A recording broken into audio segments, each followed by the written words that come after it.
கர்த்தரின் கை குறுகவில்லை, கர்த்தரின் வாக்கு மாறிடாதே. சுத்தர்களாய் மாறிடவே சுதனருள் புரிந்தனரே. விசுவாசியே நீ பதறாதே, விசுவாசியே நீ கலங்காதே, விசுவாசியே நீ பதறாதே, விசுவாசியே நீ கலங்காதே. விசுவாசத்தால் நீதிமான் இன்றும் என்றும் பிழைப்பான்.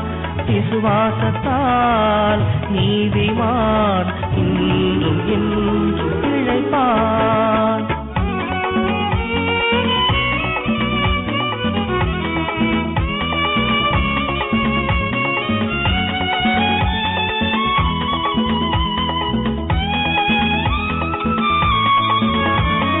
திருச்சபையே நீ கிரியை செய்வாய், திவ்ய அன்பில் பெருகிடுவாய். தலைமுறையாய் தலைமுறையாய் அழைத்திட அருள் புரிவாய். விசுவாசியே நீ பதறாதே, விசுவாசியே நீ கலங்காதே, விசுவாசியே நீ பதறாதே, விசுவாசியே நீ கலங்காதே. விசுவாசத்தால் நீதிமான் இன்றும் என்றும் பிழைப்பான். விசுவாசத்தால் நீதிமான் இன்றும் என்றும் பிழைப்பான்.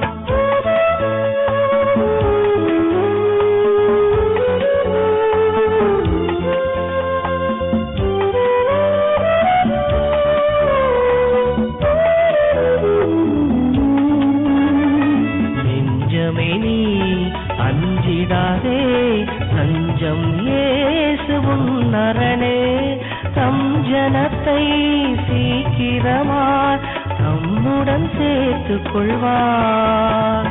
விசுவாசியே நீ பதறாதே, விசுவாசியே நீ கலங்காதே, விசுவாசியே நீ பதறாதே, விசுவாசியே நீ கலங்காதே. விசுவாசத்தால் நீதிமான் இன்றும் என்றும் பிழைப்பான். விசுவாசத்தால் நீதிமான் இன்றும் என்றும் பிழைப்பான்.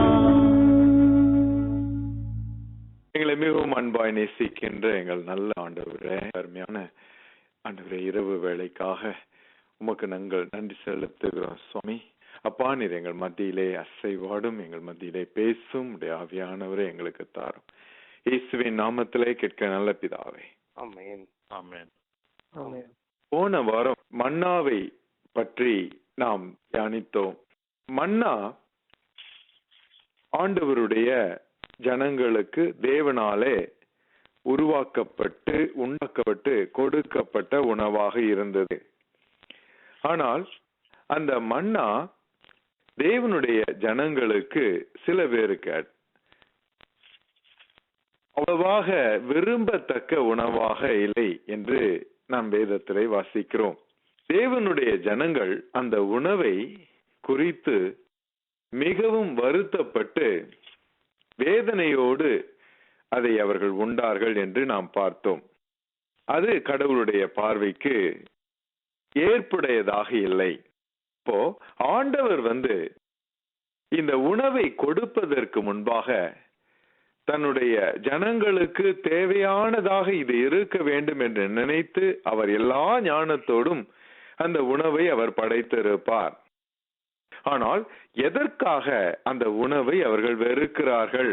நம்ம சங்க இலக்கியத்திலே நாம் இந்த ஒரு அருமையான ஒரு அற்புதமான ஒரு காட்சி சொல்லப்பட்டிருக்கிறது. கணவனும் மனைவியும் புதியதாக திருமணமான பிறகு தனி குடித்தனம் செய்கிறார்கள். மனைவிக்கு சமைக்க தெரியாது, அவளுக்கு அடுப்பு பத்த வைக்க தெரியாது. அவள் தன்னுடைய கணவனுக்கு வேலைக்கு நடுவிலே சாப்பிட வீட்டிற்கு வரும் கணவனுக்காக ஒரு உணவை சமைத்து கொண்டிருக்கிறாள். அந்த சமைத்து அந்த காலத்துல தயிர் குழம்பு அதை அவள் செய்கிறாள். அதை செய்யும் போது அவளுடைய கண்கள் எல்லாம் அந்த புகை வருகிறதாம். அடுப்புல சரியா அடுப்பு எரிக்க தெரியவில்லை.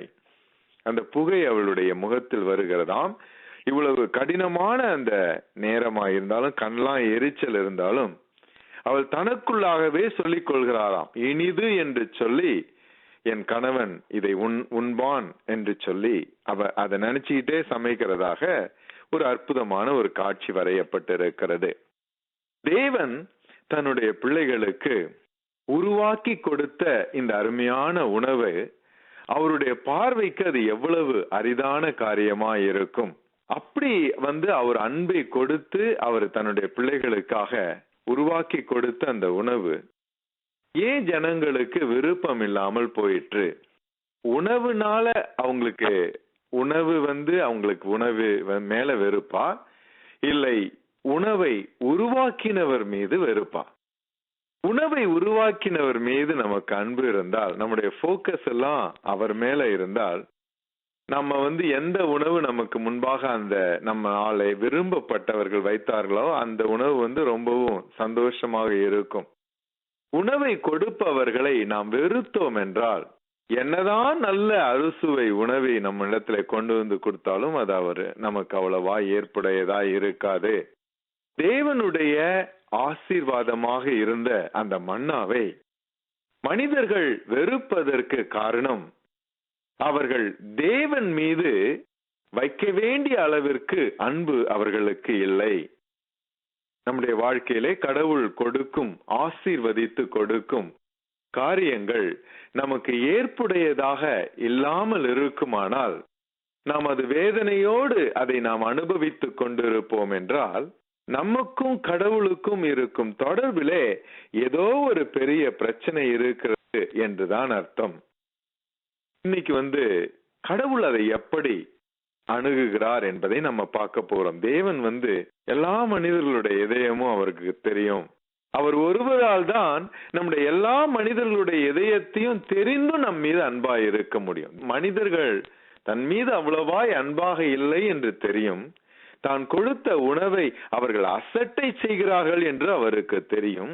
எந்த அடிமைத்தனத்திலிருந்து தான் அவர்களை விடுதலை செய்தோமோ அந்த அடிமைத்தனத்திற்காக ஏங்குகிறார்கள் என்று கூட அவருக்கு தெரியும். ஆனாலும் தேவனுடைய அன்பு, துரோகிகளாகிய மனிதர்களுக்காய் வரங்களை பெற்றுக் கொண்டீர் என்று ஒரு வேதத்திலே வசனம் வாசிக்கிறோம். இந்த மாதிரி துரோக எண்ணமுடைய மனிதர்களுக்காக தேவன் அவர்களோடு டீல் பண்றதுக்காக இன்னைக்கு நம்ம அந்த காட்சியை நம்ம பார்க்க போறோம். என்னாகமும் மறுபடியுமாய் 11வது அதிகாரத்தை எடுத்துக்கொள்வோம். 10வது வசனத்திலிருந்து 35வது வசனம் வரைக்கும். இது ரொம்ப ஒரு பெரிய அதிகாரம் இந்த பகுதி. அதனால 2 பேர் வாசிங்க. 10லிருந்து 35 வசனங்கள் வரைக்கும்.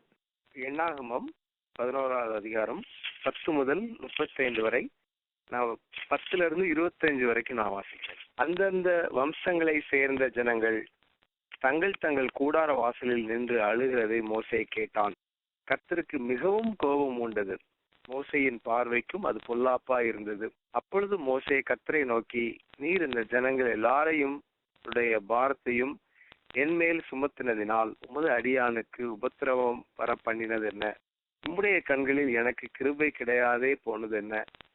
இவர்களுடைய பிதாக்களுக்கு நான் ஆணையிட்டு கொடுத்த தேசத்துக்கு நீ இவர்களை முளையுண்கிற பாலகனை தகப்பன் சுமந்து கொண்டு போவது போல உன் மார்பிலே அணைத்து கொண்டு போ என்று நீர் என்னோடே சொல்லும்படி இந்த ஜனங்களை எல்லாம் கற்பந்தரித்தேனா? இவர்களை பெற்றது நானா? இந்த ஜனங்கள் எல்லாருக்கும் கொடுக்கிறதற்கு எனக்கு இறைச்சி எங்கே இருந்து வரும்? எனக்கு இறைச்சி கொடு என்று என்னை பார்த்து அழுகிறார்களே. இந்த ஜனங்கள் எல்லாரையும் நான் ஒருவனாக தாங்கக்கூடாது. எனக்கு இது மிஞ்சின பாரமா இருக்கிறது. உம்முடைய கண்களிலே எனக்கு கிருபை கிடைத்ததானால் இப்படி எனக்கு செய்யாமல் என் உபத்திரவத்தை நான் காணாதபடிக்கு இப்பொழுதே என்னை கொன்று போடும் என்று வேண்டிக் கொண்டான். அப்பொழுது கர்த்தர் மோசேயை நோக்கி, இஸ்ரவேல் ஜனங்களுக்கு மூப்பரும் தலைவருமானவர்கள் இன்னார் என்று நீ அறிந்திருக்கிறாயே. அந்த மூப்பரில் 70 பேரை கூட்டி அவர்களை ஆசரிப்பு கூடார கூட்டத்தினிடத்தில் அங்கே உன்னோடே கூட வந்து நிற்கும்படி செய்.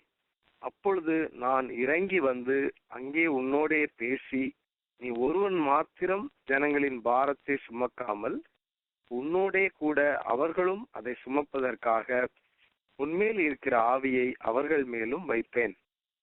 நீ இந்த ஜனங்களை நோக்கி, நாளைக்காக உங்களை பரிசுத்தம் பண்ணுங்கள், நீங்கள் இறைச்சி சாப்பிடுவீர்கள், எங்களுக்கு இறைச்சி சாப்பிட கொடுப்பவர் யார் என்றும், எகிப்திலே எங்களுக்கு சௌக்கியமாய் இருந்தது என்றும் கர்த்தருடைய செவிகள் கேட்க அழுதீர்களே.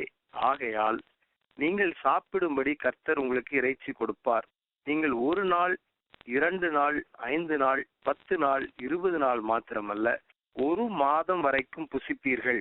அது உங்கள் மூக்காலே புறப்பட்டு உங்களுக்கு தெவிட்டி போகும் மட்டும் புசிப்பீர்கள். உங்களுக்குள்ளே இருக்கிற கர்த்தரை அசட்டை பண்ணி, நாங்கள் ஏன் எகிப்திலிருந்து புறப்பட்டோம் என்று அவருக்கு முன்பாக அழுதீர்களே என்று சொல் என்றார். அதற்கு மோசே, என்னோடு இருக்கிற காலாட்கள் 6 லட்சம் பேர், 1 மாதம் முழுவதும் புசிக்கும்படி அவர்களுக்கு இறைச்சி கொடுப்பேன் என்று சொன்னீரே. ஆடு மாடுகளை அவர்களுக்காக அடித்தாலும் அவர்களுக்கு போதுமா? சமுத்திரத்து மச்சங்களை எல்லாம் அவர்களுக்காக சேர்த்தாலும் அவர்களுக்கு போதுமா என்றான். அதற்கு கர்த்தர் மோசேயை நோக்கி, கர்த்தருடைய கை குறுகி இருக்கிறதோ, என் வார்த்தையின்படி நடக்குமோ நடவாதோ என்று நீ இப்பொழுது காண்பாய் என்றார். அப்பொழுது மோசே புறப்பட்டு கர்த்தருடைய வார்த்தைகளை ஜனங்களுக்கு சொல்லி, ஜனங்களின் மூப்பரில் 70 பேரை கூட்டி கூடாரத்தை சுற்றிலும் அவர்களை நிறுத்தினான். கர்த்தர் மேகத்தில் இறங்கி அவனோடே பேசி, அவன் மேலிருந்த ஆவியை மூப்பராகிய அந்த 70 பேர் மேலும் வைத்தார். அந்த ஆவி அவர்கள் மேல் வந்து தங்கின மாத்திரத்தில் தீர்க்க தரிசனம் சொன்னார்கள். சொல்லி பின்பு ஓய்ந்தார்கள். அப்பொழுது 2 பேர் பாளையத்தில் இருந்து விட்டார்கள். ஒருவன் பேர் எல்தாத், மற்றவன் பேர் மேதாத். அவர்களும் பேர் வழியில் எழுதப்பட்டிருந்தும் கூடாரத்துக்கு போக புறப்படாதிருந்தார்கள். அவர்கள் மேலும் ஆவி வந்து தங்கினதினால் பாளையத்தில் தீர்க்க தரிசனம் சொன்னார்கள். ஒரு பிள்ளையண்டன் ஓடி வந்து, எல்தாதும் மேதாதும் பாளையத்தில் தீர்க்க தரிசனம் சொல்லுகிறார்கள் என்று மோசேக்கு அறிவித்தான். உடனே மோசேயினிடத்தில் உள்ள வாலிபரில் ஒருவனும் அவனுடைய ஊழியக்காரனும் நூனின் குமாரனும் ஆகிய யோசுவா பிரஜேத்தருமாக, என் ஆண்டவனாகிய மோசேயே, அவர்களை தடை பண்ணும் என்றான். அதற்கு மோசே, நீ எனக்காக வைராக்கியம் காண்பிக்கிறாயோ? கர்த்தருடைய ஜனங்கள் எல்லாரும் தீர்க்க தரிசனம் சொல்லத்தக்கதாக கர்த்தர் தம்முடைய ஆவியை அவர்கள் மேல் இறங்க பண்ணினால் நலமாயிருக்குமே என்றான். பின்பு மோசேயும் இஸ்ரவேலின் மூப்பரும் பாளையத்திலே வந்து சேர்ந்தார்கள். அப்போது கர்த்தரிடத்திலிருந்து புறப்பட்ட ஒரு காற்று சமுத்திரத்திலிருந்து காடைகளை அடித்து கொண்டு வந்து பாளையத்திலும் பாளையத்தை சுற்றிலும் இந்த பக்கம் 1 நாள் பிரயாணம் மட்டும் அந்த பக்கம் 1 நாள் பிரயாணம் மட்டும் தரையின் மேல் 2 முழம் உயரம் விழுந்து கிடக்க செய்தது. அப்போது ஜனங்கள் எழும்பி அன்று பகல் முழுவதும் முழுவதும் மறுநாள் முழுவதும் காடைகளை சேர்த்தார்கள். கொஞ்சமாய் சேர்த்தவன் 10 ஓமர் அளவு சேர்த்தான். அவைகளை பாளையத்தை சுற்றிலும் தங்களுக்காக குவித்து வைத்தார்கள். தங்கள் பற்கள் நடுவே இருக்கும் இறைச்சியை அவர்கள் மென்று தின்னு முன்னே கர்த்தருடைய கோபம் ஜனங்களுக்குள்ளே மூண்டது. கர்த்தர் ஜனங்களை மகா பெரிய வாதையால் வாதித்தார். இச்சித்த ஜனங்களை அங்கே அடக்கம் பண்ணினதினால் அந்த ஸ்தலத்துக்கு கிப்ரோத் அத்தாவா என்று பெயரிட்டான். பின்பு ஜனங்கள் கிப்ரோத் அத்தாவா என்னும் இடத்தை விட்டு ஆசுரத்துக்கு பிரயாணம் பண்ணி ஆசுரத்திலே தங்கினார்கள். ஆமேன். தேவன் வித்தியாசமாய் மனிதர்களோடு இடைப்படுகிறார். இறைச்சி எங்களுக்கு கிடைக்கவில்லை, எங்களுக்கு சரியான உணவு கிடைக்கவில்லை என்று சொல்லி கண்ணீர் விட்டு மோசேயினிடத்திலே அழுது புலம்புகிறார்கள் இஸ்ரவேல் ஜனங்கள். இதனுடைய அழுகையை நம்ம பார்க்கும்போது எவ்வளவு இன்டென்ஸா அவர்களுக்கு தன்னுடைய இப்ப இருக்கிற ஒரு வாழ்க்கையை அவர்கள் வெறுக்கிறார்கள் என்று தெரிகிறது. நாம ஒரு மோசே அதை பார்த்த உடனே அவனுடைய வாழ்க்கையே வெறுக்கிறான். அவன் கிட்டத்தட்ட தற்கொலை விண்ணப்பம் அளவிற்கு போகிறான் தேவனிடத்துல. ஆண்டவரே, இந்த மாதிரி இவங்க என்ன டார்ச்சர் பண்றாங்க, இந்த டார்ச்சர் எனக்கு போதும், என்னுடைய உயிரை எடுத்துக்கொள்ளுங்கன்ற மாதிரி போய் கேட்கிறான். அந்த அளவிற்கு அவனை சுற்றி ஒரு பயங்கர பிரஷர், ஒரு வேதனையான ஒரு சூழ்நிலை, சந்தோஷம் இல்லாத ஒரு சூழ்நிலை அவனை சுற்றி இருந்தது. இல்லாத ஒன்றின் மீது அவர்கள் ஆசை வைத்து இருக்கிற ஆசீர்வாதத்தின் மீது அவர்கள் மனதை வையாமல் போனதினாலே அவர்களுக்கு வேதனை பெருகியது. அந்த வேதனை பெருகும் போது வேதனையினால கூக்குரலிட்டு அழுகிறார்கள். இப்போ இது இந்த அவர்களுடைய அந்த அழுகையை நம்ம பார்க்கும்போது நரகம் என்பது எப்படி இருக்கும் என்று இப்ப ஓரளவுக்கு தெரிகிறது. நரகம்னா வேதத்துல போட்டிருக்கு, அழுகையும் பற்கடிப்பும் இருக்குமாம் நரகத்திலே. அழுகை எதற்காக இருக்கும்? அழுகை ஐயோ இழந்து விட்டோமே, லாஸ்ட் சோல், நமக்கு நம்பிக்கை இல்லையே என்று நரகத்திலே அழுகை இருக்கும். ஆனால் இந்த இடத்திலே இந்த இஸ்ரவேல் ஜனங்கள் நரகத்தில் இருக்கிறார்களா? இல்லை, தேவ சமூகத்திலே இருக்கிறார்கள். ஆனால் தேவ சமூகத்திலே இருந்தும் தேவன் கொடுக்கும் காரியத்தின் மீது நமக்கு நன்றியுள்ள இதயம் இல்லாவிட்டால் நம்முடைய வாழ்க்கை ரொம்ப பரிதாபமாய் இருக்கும். தேவனுடைய சமூகத்தில் இருந்து கொண்டே நன்றி இல்லாத வாழ்க்கையை நாம் வாழ்ந்து கொண்டிருப்போம் என்றால் நரகத்தில் வாழ்ந்து கொண்டிருக்கிறோம் என்று அர்த்தம். அழுகையும் பற்கடிப்போமோடு தேவ பிரசன்னம் இருக்கும், தேவனுடைய ஊழியக்காரர்கள் இருப்பாங்க, தேவனுடைய வார்த்தை இருக்கும். ஆனால் நம்முடைய வாழ்க்கை எங்க இருக்கும்? நரகத்தில் இருக்கும். எல்லாம், அதாவது நம்மை சுற்றி இருக்கிற என்விரான்மெண்ட் ஒரு காலம் நம்முடைய ஸ்பிரிச்சுவல் ஸ்டேட்டஸ தீர்மானிப்பதில்லை. நம்ம அப்படி நினைக்கிறோம். நிறைய நேரத்துல நம்ம கிறிஸ்டியனா இருக்கிறதுனால, ஒரு ஆவிக்குரிய சபைக்கு போவதினால, இல்ல ஆவிக்குரிய மனிதர்களுடைய அந்த ஐக்கியம் இருப்பதினால, இல்ல ஆவிக்குரிய கூட்டங்களிலே அதிகமாய் கலந்து கொள்வதினாலே என்னுடைய வாழ்க்கை தேவனுடைய சமூகத்தில் இருக்கிறது, தேவனோடு இசைந்து இருக்கிறது என்று நிறைய பேர் நினைக்கிறோம். ஆனால் என்னுடைய வாழ்க்கையிலே சந்தோஷம் எவ்வளவு இருக்கிறதோ அந்த சந்தோஷம்தான் நான் தேவனுடைய சமூகத்தில் இருக்கிறேனா இல்லை நரகத்தில் வாழ்ந்து கொண்டு இருக்கிறேனா என்பதை தீர்மானிக்கும். எத்தனையோ பேரு சந்தோஷம் இல்லாத ஒரு வாழ்க்கையை வாழ்ந்து கொண்டு இருக்கிறார்கள். அவர்களிடத்துல பேசி பாருங்க, அவங்க வாயை திறந்த உடனே இப்படிதான் வரும், கம்ப்ளைண்டா வரும். இல்லாத காரியத்தை சொல்லிக்கொண்டே இருப்பார்கள், எனக்கு அது கிடைக்கல இது கிடைக்கலன்னு. இருக்கிற காரியத்தை குறித்து சந்தோஷப்பட்டு தேவனுடைய சமூகத்திலே நன்றி செலுத்திட்டு இருப்பாங்களா? அது இருக்காது. இஸ்ரவேல் ஜனங்கள் அப்படிதான் இருந்தாங்க. அவங்க இருக்கிற மன்னாவை மறந்து போனார்கள். இல்லாத இறைச்சியை குறித்து ஆதங்கப்பட்டு அதையே போக்கஸ் பண்ணி அதை வேதனையாக்கி அந்த வேதனையை தியானித்து கண்ணீர் விட்டு அழுது தங்களுடைய வாழ்க்கையையும் நரகமாக்கி மோசேயினுடைய வாழ்க்கையும் நரகமாக்கினார்கள். அப்போ தேவனுடைய மனது அதை பார்த்து மிகவும் வேதனைப்படுகிறது. ஆண்டவர் ஒரு பெரிய அற்புதத்தை செய்ய தீர்மானிக்கிறார். அந்த அற்புதத்தை மோசே நம்ப தயாரா இல்லை. அதுதான் அந்த வார்த்தையை பாருங்க. அவன் எப்படி முடியும்னு கேட்கிறான். செங்கடலை இரண்டாக பிரித்து விட்ட தேவன் இந்த ஜனங்களுக்கெல்லாம் இறைச்சி அவரால் கொடுக்க முடியாதா? முடியாது அப்படின்னு நினைக்கிறான். அவன் கணக்கு போட்டு சொல்லுகிறான், இதெல்லாம் முடியாது, கடினமான காரியம் என்று சொல்லி. ஆனால் தேவனால் கூடாத காரியம் எதுவுமே இல்லை என்று வேதத்திலே நாம் வாசிக்கிறோம். ஆண்டவருடைய மகத்துவமான கிரியைகளை நேர நின்னு பார்த்த மோசேக்கே இது எப்படி முடியும் அப்படின்ற மாதிரி ஒரு வார்த்தைகள் அவனுடைய வாயிலிருந்து வருகிறது. இதுல இருந்து நம்ம என்ன தெரியணும்னா, தேவனை நேசிக்காத அந்த வார்த்தையுள்ள மனிதர்கள் மத்தியில நம்ம அதிகமா இருக்க அவர்களுடைய எண்ணங்கள் நம்மளை தாக்குகிறதை நம்ம பார்க்கிறோம்.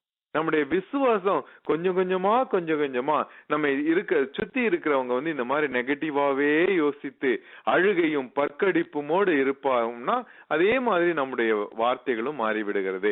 மறந்து போகிறோம், தேவனுடைய நன்மைகளை நாம் மறந்து போகிறோம். அதனாலதான் நம்முடைய வாழ்க்கைக்கும் மற்றவர்களுடைய வாழ்க்கைக்கும் பிரயோஜனம் இருக்கும்படியாய் எப்பொழுதும் தேவனை துதிக்கும் துதி நம்முடைய உதடுகளில் இருக்க வேண்டும். அந்த துதி தான் நம்முடைய விசுவாசத்தை, நம்முடைய மனம் மகிழ்ச்சியை பெருக பண்ணும். அந்த துதி நம்முடைய வாழ்க்கையிலே நம்முடைய மன மகிழ்ச்சியை பெருக பண்ணுவது மட்டுமில்லாமல் மற்றவர்களுடைய வாழ்க்கையிலும் அவர்களுடைய விசுவாசத்தை வளர்த்துவிடும். அவர்களுடைய வாழ்க்கையின் மன மகிழ்ச்சியை, ரம்யத்தை பெருக பண்ணும். என்னைக்குமே பிரச்சனை இல்லாத ஒரு நாள் நமக்கு இருந்ததே இல்லை. ஒரே நாள்ல சில நல்ல காரியங்கள்லாம் நடக்குது, சில கெட்ட காரியங்கள்லாம் நடக்குது. சில சந்தோஷமான காரியங்கள் நடக்கிறது, வேதனை உண்டாக்கும் காரியங்கள் நடக்கிறது. ஆனால் என்னுடைய வாழ்க்கையிலே மோசமான காரியங்களை எல்லாம் நான் நினைத்து கொண்டு நல்ல காரியங்கள், தேவன் அனுமதிக்கிற, தேவன் கிஃப்டா கொடுக்கிற காரியங்களை நான் நினைக்காமல் இருப்பேன் என்றால் என்னுடைய வாழ்க்கையை நரகத்தை நோக்கி நகர்த்தி கொண்டிருக்கிறேன் என்று அர்த்தம். எல்லா காரியமும் தேவனுடைய பிள்ளைகளுக்கு நன்மைக்கு ஏற்றதாக, நன்மைக்கு ஏதுவாக தேவன் அனுமதித்து இருக்கிறார் என்பதை நாம் உணர்ந்திருப்போம் என்றால் நம்முடைய வாழ்க்கை மோட்சத்தை நோக்கி நகர்த்தி கொண்டிருக்கிறோம் என்று அர்த்தம். நம்முடைய வாழ்க்கை எப்படி இருக்கிறது? நம்முடைய வாழ்க்கையினுடைய அந்த நோக்கம் எப்படி இருக்கிறது? அந்த வாழ்க்கையை நம்ம எப்படி நடத்தி கொண்டிருக்கிறோம்? தேவனால் கூடாத காரியம் ஒன்றுமே இல்லை. அது மட்டும் நம்ம பிரச்சனையில இருக்கும் போது, நம்முடைய நிறைய சேலஞ்சஸ் நம்ம ஃபேஸ் பண்ணும் போது நம்முடைய வாயிலிருந்து எந்த மாதிரி வார்த்தைகள் வருகிறது, நம்முடைய இதயம் யாரை நம்பி இருக்கிறது, நம்முடைய இதயம் எப்படி யோசித்து, இதெல்லாம் தேவன் பார்க்கிறார். நம்முடைய வார்த்தைகள் அவரை மகிமைப்படுத்த வேண்டும் என்று விரும்புகிறார். இந்த இஸ்ரவேல் ஜனங்கள் மாதிரி இல்லாம நம்முடைய வாழ்க்கையிலே இருக்கும் காரியத்தை நாம் சந்தோஷப்படுவோம். இல்லாத காரியம் நமக்கு ரொம்ப முக்கியம் என்றால் தேவனால் கொடுக்க முடியும் என்ற விசுவாச வார்த்தைகளும் நம்முடைய வாயிலிருந்து வரணும்னு தேவன் விரும்புகிறார். அந்த எண்ணங்கள் அப்படியா இருக்க வேண்டும் என்று விரும்புகிறார். அதுக்காக இந்த மக்களுக்கு ஒரு கியூ ஒண்ணு கொடுக்கிறார். என்ன கொடுக்கிறார் என்றால் அவருடைய ஆவியானவரை கொடுத்து பார்க்கிறார். எல்லாருக்கும் தேவனுடைய ஆவியானவர் கொடுக்கப்படுகிறது, எல்லாருக்கும் கொடுக்கப்படுகிறது. அற்புதமாய் அவங்க தீர்க்க தரிசனம் சொல்லிக்கிட்டே இருக்காங்க. இந்த தீர்க்க தரிசனம் ஒரு மனமகிழ்ச்சியான ஒரு தருணம். தேவ ஆவியானவர் மனிதர்கள் மத்தியிலே இறங்கும் போது ஒரு சந்தோஷமான ஒரு அனுபவம். இதை கேட்கிற அநேகருக்கு அந்த அனுபவங்கள் இருக்கலாம். அந்த அனுபவம் வரும்போது அவங்களுக்கு அந்த மோட்சத்தின் ஒரு சின்ன அனுபவம் கிடைக்கிறது. தேவன் எதற்காக அதை கொடுக்கிறார் என்றால் உங்களுடைய வாழ்க்கையில இந்த மாதிரி ஒரு அனுபவங்கள்லாம் இருக்கு, இதை உணர்ந்து பாருங்கள் என்று சொல்லி மோட்சத்திலே ஒரு சின்ன துளி எடுத்து அவர்களுக்கு கொடுக்கிறார். உடனே இந்த ஜனங்கள்லாம் என்ன செய்யணும்? அதை உறுதியாய் பற்றி கொண்டிருக்கலாம். மனமகிழ்ச்சியினுடைய ரகசியம் என்ன? ஆண்டவர் இப்படியாய் சொன்னார், இந்த உலகத்துல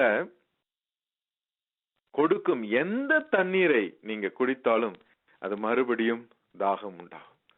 நான் கொடுக்கிற அந்த ஜீவ தண்ணீரை நீங்கள் அருந்தினீர்கள் என்றால் ஒரு காலம் உங்களுக்கு தாகம் வராது. ஏனென்றால் உங்களுக்குள்ள இருந்து பொங்குகிறதா இருக்கும். பரிசுத்த ஆவியானவரை பற்றி என்னவெல்லாமோ தேவன் பேசுகிறார், ஆண்டவர் பேசுகிறார்.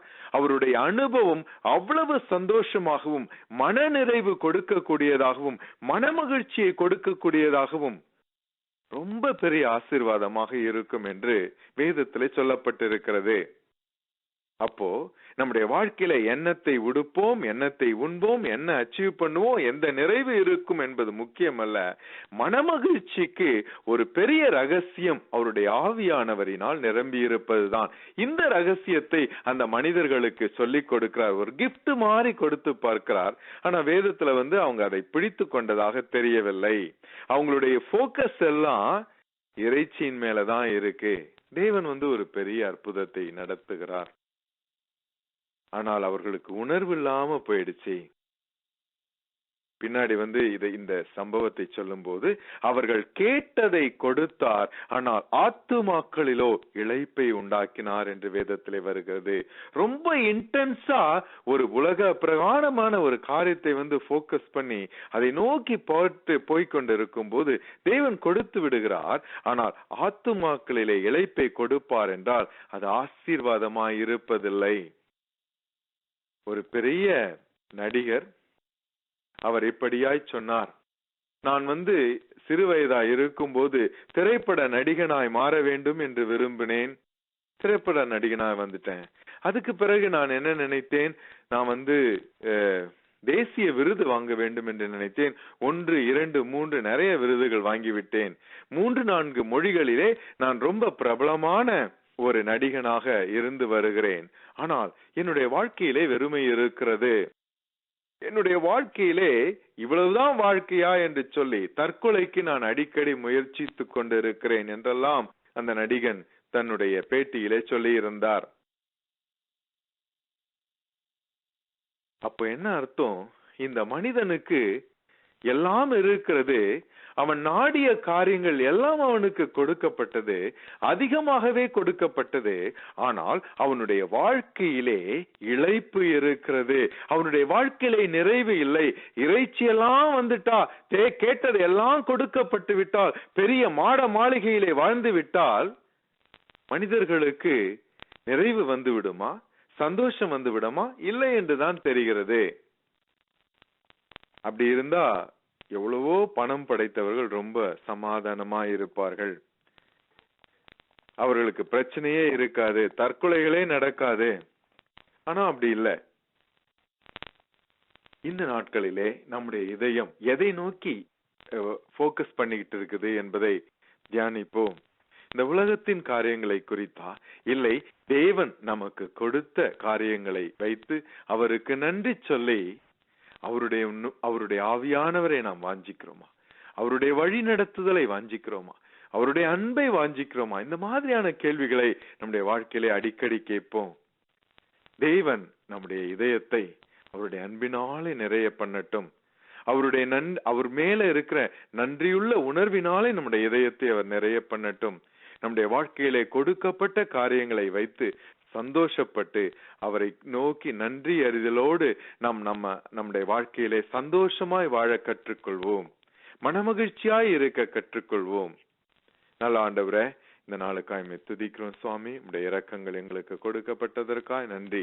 உடைய வசனத்தை தியானிக்க கிருபை செய்தீரே ஆண்டவரே. இஸ்ரவேல் ஜனங்களை பற்றி யோசிக்க கிருபை செய்தீரே. அவருடைய வாழ்க்கையிலே அவர்கள் செய்த அந்த காரியங்களை ஆண்டவரே நாங்கள் செய்யாமல் இருக்க உதவி செய்தலும்.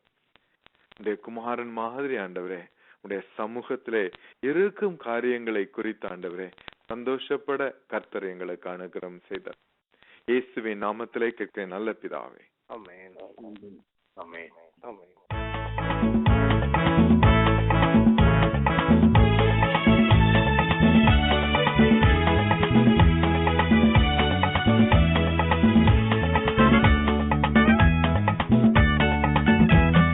கர்த்தரின் கை குறுகவில்லை, கர்த்தரின் வாக்கு மாறிடாதே, சுத்தர்களாய் மாறிடவே சுதனருள் புரிந்தனரே. விசுவாசியே நீ பதறாதே, விசுவாசியே நீ கலங்காதே, விசுவாசியே நீ பதறாதே, விசுவாசியே நீ கலங்காதே. விசுவாசத்தால் நீதிமான் இன்றும் என்றும் பிழைப்பான். விசுவாசத்தால் நீதிமான் இன்றும் என்றும் பிழைப்பான்.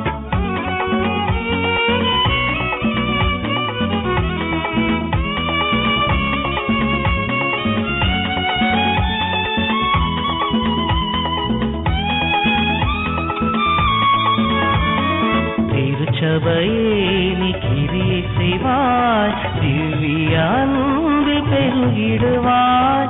தலைமுறையாய் தலைமுறையாய் அழைத்திட அருள் புரிவாய். விசுவாசியே நீ பதறாதே, விசுவாசியே நீ கலங்காதே, விசுவாசியே நீ பதறாதே, விசுவாசியே நீ கலங்காதே. விசுவாசத்தால் நீதிமான் இன்றும் என்றும் பிழைப்பான். விசுவாசத்தால் நீதிமான் இன்றும் என்றும் பிழைப்பான்.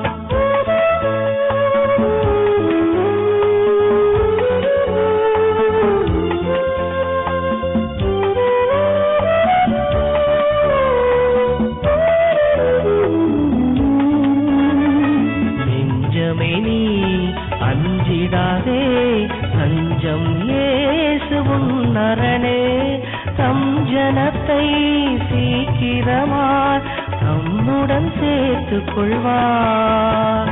விசுவாசியே நீ பதறாதே, விசுவாசியே நீ கலங்காதே, விசுவாசியே நீ பதறாதே, விசுவாசியே நீ கலங்காதே. விசுவாசத்தால் நீதிமான் இன்றும் என்றும் பிழைப்பான். விசுவாசத்தால் நீதிமான்